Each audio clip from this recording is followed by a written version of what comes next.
नमस्कार दोस्तों, 3 फरवरी 2022 इस दिन फेसबुक की पेरेंट कंपनी मेटा ने $240 बिलियन गवा दिए। $240 बिलियन से आपको अगर मतलब समझना है कि अमाउंट कितना बड़ा है तो अंबानी अडानी की सारी दौलत मिला दीजिए, तब भी फेसबुक का घाटा इन दोनों अरबपतियों की कुल नेटवर्थ से करीब $18 अरब ज्यादा बैठेगा। साल 2022 में अब तक मेटा का नुकसान $240 बिलियन से बढ़कर $700 बिलियन तक जा पहुंचा है। यानी कि नेपाल, पाकिस्तान और श्रीलंका, ये हमारे जो पड़ोसी मुल्क हैं, इनकी कुल जीडीपी से भी ज्यादा का घाटा अकेले मेटा को हो चुका है। लेकिन ये सब हुआ कैसे? क्या मार्क ज़करबर्ग से कोई बड़ी गलती हो गई जिसका खामियाजा आज पूरी कंपनी को भुगतना पड़ रहा है, या फिर कोई है जो मेटा का कारोबार खत्म कर रहा है, या फिर कोई और कारण भी हो सकता है जो केवल भविष्य में ही हम जान पाएंगे। लेकिन हुआ क्या है, चलिए समझने की कोशिश करते हैं आज के इस वीडियो।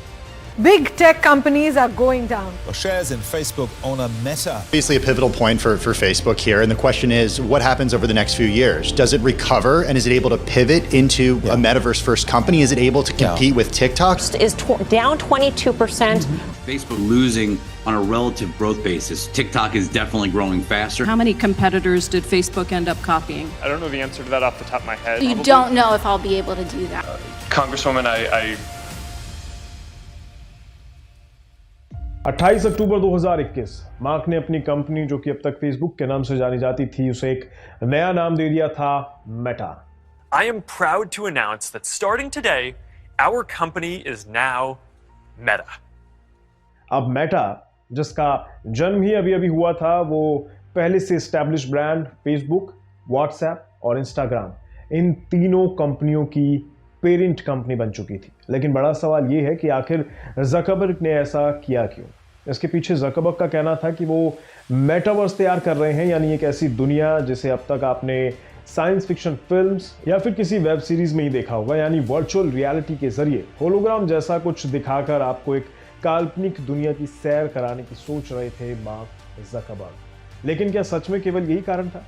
नहीं, दरअसल शुरुआत से ही फेसबुक की बिजनेस स्ट्रैटेजी यानी काम करने का तरीका कुछ ऐसा रहा कि अगर कोई कंपटीशन दे रहा है तो उसे खरीद लो, और अगर बिकाऊ नहीं है तो उसके काम को कॉपी कर लो और फिर उसे मात दे दो। इस काम करने के तरीके ने कंपनी की छवि को खराब करके रख दिया। ज़करबर्ग पर आरोप लग रहे थे कि वो जानबूझकर बाजार से कंपटीशन को खत्म कर रहे हैं।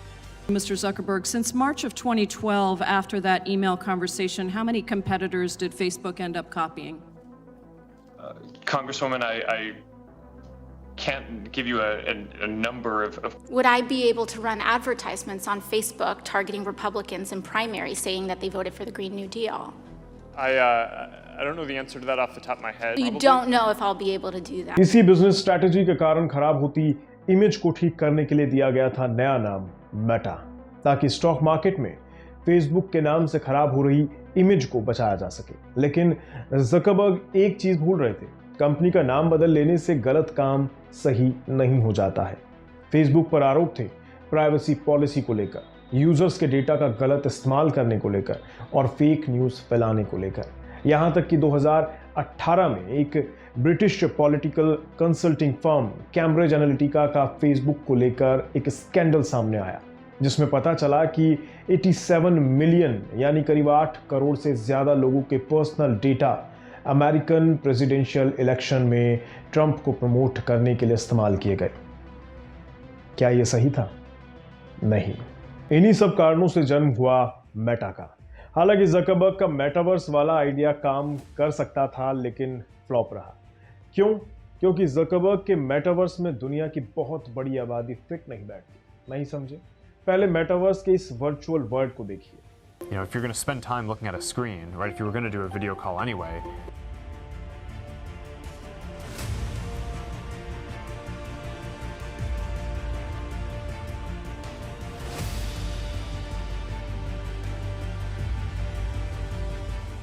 इसे देखकर ऐसा नहीं लगता कि 13 साल के बच्चे की कोई कार्टून फिल्म चल रही है, लेकिन 13 साल के बच्चे फेसबुक तो इस्तेमाल करते नहीं, तो फिर इस कार्टून फिल्म को देखेगा कौन? आप और मैं? नहीं, बिल्कुल नहीं, क्योंकि हमारी जनरेशन फेसबुक पर नहीं है।